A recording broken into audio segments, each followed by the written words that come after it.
9 साल देश बदहाल, 9 साल बेमिसाल तो हुए हैं सिर्फ नरेंद्र मोदी के लिए। सब चंगासी किसके लिए? अडानी के लिए। सब चंगासी किसके लिए? अंबानी के लिए। सब चंगासी किसके लिए? मोदी जी के लिए। अडानी जी के जहाज में बैठ करके घूमते, हिंदुस्तान के 70% लोगों का पैसा उनके चरणों में समर्पित कर दिया। तो सब चंगासी, वो गरीब भी हैं, वो फकीर भी हैं, उन्होंने तपस्या भी की है, उन्होंने चाय भी बेची है, उन्होंने वो पकौड़े भी तले हैं, नाली से गैस भी निकाली है, वो खुश होंगे शायद। देश की जनता तो खुश नहीं है। फर्जी आदमियों पर मैं कोई टिप्पणी करता नहीं हूँ, और उनकी मनसा जो है इस देश के प्रति, और ठीक ठीक वही मनसा है जो बीजेपी और आरएसएस की है।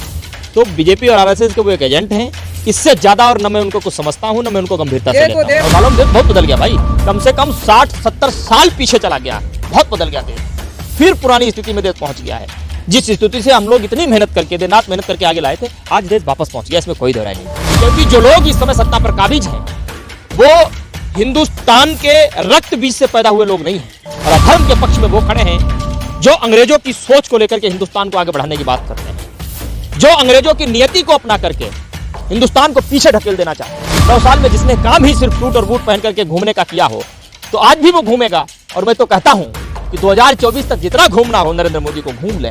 2024 के बाद हिंदुस्तान के पैसे पर अय्याशी करने की जो स्वतंत्रता आपको मिली हुई है, इससे आप वंचित हो जाएंगे। जो 5,000 रुपए कमाता है, 3,000 रुपए कमाता है, 10,000 रुपए कमाता है और किसी तरीके से अपनी गुजर बसर करता है, आज वो अपनी गुजर बसर करने को लेकर इतना चिंतित है, इतना भयभीत है। आज वो सुबह अगर इंतजाम करता है शाम के खाने के लिए, तो अगले दिन का उसे पता नहीं होता। लेकिन कब होते? जब महंगाई नहीं होती, रोजगार से लोग भटक नहीं रहे होते, अर्थनीति बहुत अच्छी होती, जो प्रदेश चल रहे हैं उन प्रदेशों में इस देश का मुखिया अपनी जिम्मेदारी व्यक्त कर रहा होता, विदेशों में घूम नहीं रहा होता। ये सब कुछ यदि देश में हो रहा होता तो आज आप अमेरिका घूमिए, लेकिन मणिपुर मत जाइए, क्योंकि मणिपुर आपका कहाँ है? मणिपुर आपका प्रदेश नहीं है, मणिपुर के लोग आपके लोग नहीं है।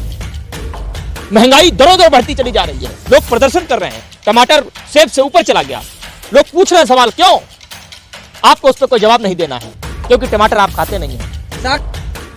जी हाँ दोस्तों, आप देख रहे हैं बोल विधायक, और हमारे साथ गोपाल जी हैं जो सोशल एक्टिविस्ट हैं और बहुत ही जाने पहचाने हैं कि 2024 का जो लोकसभा इलेक्शन है, इनसे जुड़ी तमाम तरह की जानकारी इनसे लेते हैं। तो सर जानते हैं कि सर लोकसभा में क्या चल रहा है 2024 में?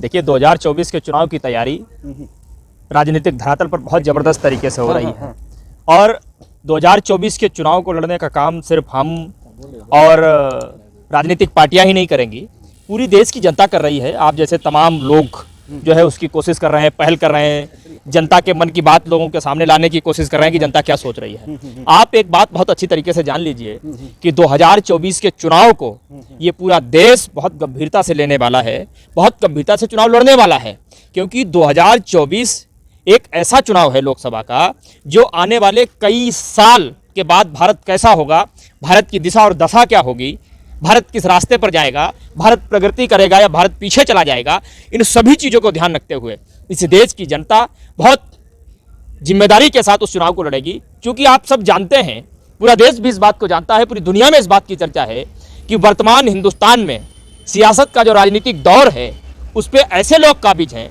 ऐसे लोग बैठे हैं जिन्होंने इस देश की नींव को खोखला करने में, इस देश को 50 साल पीछे ले जाने में कोई कसर नहीं छोड़ी है।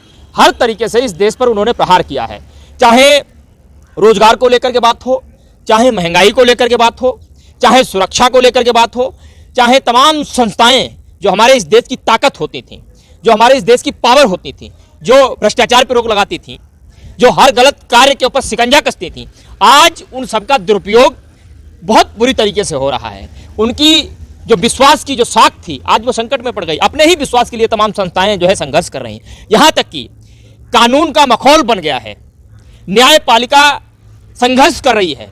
आज न्यायपालिका को लोग सीरियसली नहीं ले रहे हैं, उसके फैसले को चैलेंज कर देते हैं तुरंत। आखिर ऐसा क्यों हुआ? क्यों इस तरीके की स्थिति इस देश में पैदा की गई? इसलिए पैदा की गई क्योंकि जो लोग इस समय सत्ता पर काबिज हैं वो हिंदुस्तान के रक्त बीज से पैदा हुए लोग नहीं हैं। जब हमारा हिंदुस्तान को आज़ाद कराने के लिए संघर्ष कर रहा था, आज़ादी की लड़ाई चल रही थी, तो तमाम ऐसे स्वतंत्रता सेनानी थे जो अपनी गर्दनें कटवा रहे थे, छातियों पर गोली खा रहे थे, रक्त बहा रहे थे, चीथड़े उड़वा रहे थे। उनकी बूंद खून की एक एक बूंद बह गई, रक्त का एक एक कतरा बह गया, लेकिन हर संभव उन्होंने लड़ाई लड़ी और हमारे देश को अंग्रेजों के चुंगल से आज़ाद करा के ले आए।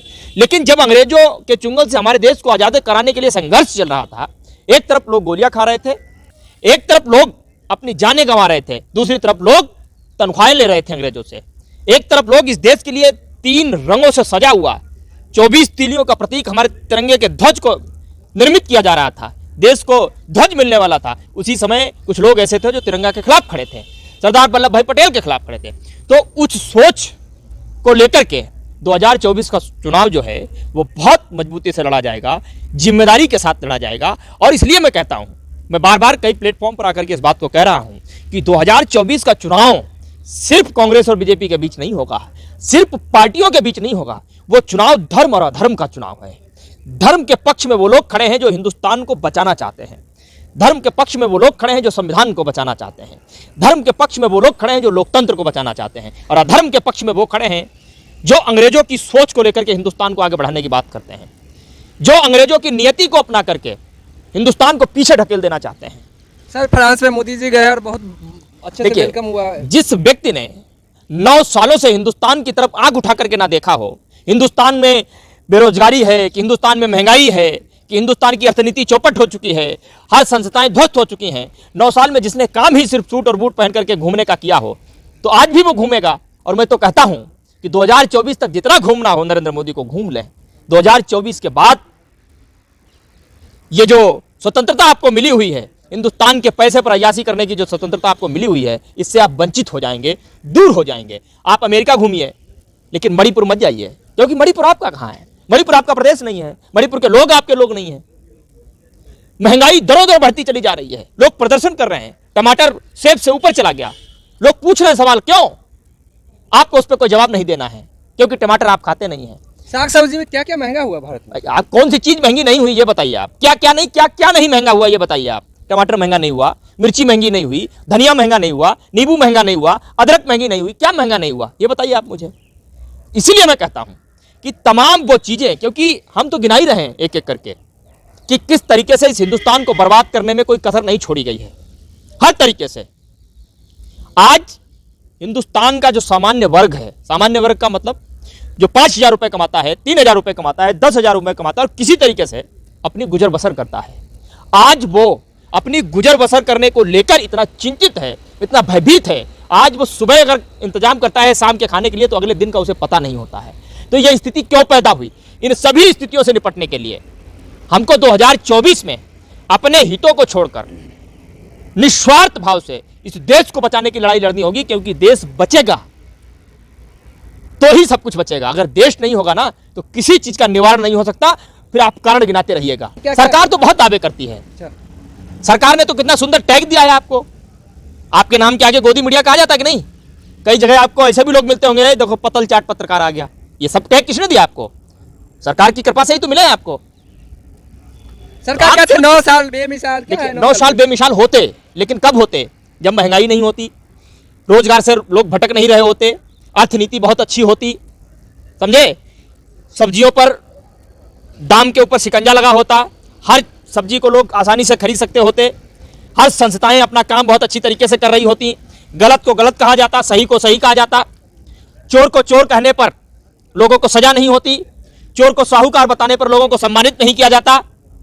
समझ गए? जो प्रदेश जल रहे हैं उन प्रदेशों में इस देश का मुखिया अपनी जिम्मेदारी व्यक्त कर रहा होता, विदेशों में घूम नहीं रहा होता। ये सब कुछ यदि देश में हो रहा होता तो आज हम भी शौक से कहते, देश में सब कुछ चंगा तो है, आज हम शौक से कहते हैं कि 9 साल बेमिसाल, लेकिन 9 साल देश बदहाल, 9 साल बेमिसाल तो हुए हैं सिर्फ नरेंद्र मोदी के लिए और चंद पूंजीपतियों के लिए जो उनके दोस्त हैं, जिनकी दिन रात पूजा करते हैं मोदी जी। और इसीलिए शायद सब चंगासी किसके लिए? अडानी के लिए। सब चंगासी किसके लिए? अंबानी के लिए। सब चंगासी किसके लिए? मोदी जी के लिए। अडानी जी के जहाज में बैठ करके घूमते, हिंदुस्तान के 70% लोगों का पैसा उनके चरणों में समर्पित कर दिया। तो सब चंगासी। गरीब तो खुश है मोदी जी से। कौन सा गरीब खुश है? देश के 70%। कौन सा गरीब खुश है? अमित शाह का बेटा? अमित शाह का बेटा गरीब है? हैं? कैलाश विजयवर्गीय का बेटा गरीब है? हैं? कौन खुश है? या फिर जो सबसे गरीब अपने आप को बताता था मोदी जी, हैं? मोदी जी तो देश हित के लिए काम करते हैं। सबसे वो गरीब भी हैं, वो फकीर भी हैं, उन्होंने तपस्या भी की है, उन्होंने चाय भी बेची है, उन्होंने वो पकौड़े भी तले हैं, नाली से गैस भी निकाली है। वो खुश होंगे शायद, देश की जनता तो खुश नहीं है। और जो खुशी वो देना चाहते हैं इस हिंदुस्तान की जनता को, हिंदुस्तान की जनता वो लेने को तैयार नहीं है। इसलिए जो खुशी जनता को नहीं चाहिए वो खुशी तुम्हें वापस लौटा देगी 2024 में। ये खुशी आप देते रहिए। फ्रांस में मोदी जी गए तो वहाँ सम्मेलन किए, तो वहाँ पे जनता जो है से मोदी मोदी के जयकारे कर रहे थे बहुत। फ्रांस में हिंदुस्तान के लोग रहते हैं क्या? फ्रांस में हिंदुस्तान की मैसेज तो जा रहा है ना भारत के लिए, मैसेज तो है ना, बड़ा मैसेज। कौन सा मैसेज है कि मतलब मोदी खुश, मोदी से देश खुश है। मोदी के खुश रहने से देश खुश हो जाएगा? चेंज हो सकता है, मोदी के घूमने से लोग हेलीकॉप्टर घूमने लगेंगे हैं? माहौल चेंज हो सकता है ना। कौन सा माहौल चेंज हो गया? 24 में। मोदी वहाँ फ्रांस में गए, मोदी रसिया में गए, तो यहाँ क्या, यहाँ ऋतु परिवर्तन हो गया क्या? यहाँ गर्मी की जगह जाड़ा होने लग गया क्या? देश बदल रहा है, बरसात की जगह फूल बरसने लगे क्या? देश बदल रहा है। कैसे? देश तो बदल रहा है, उसमें कोई दो राय नहीं। 9 सालों में देश बहुत बदल गया भाई, कम से कम 60-70 साल पीछे चला गया, बहुत बदल गया देश। फिर पुरानी स्थिति में देश पहुंच गया है।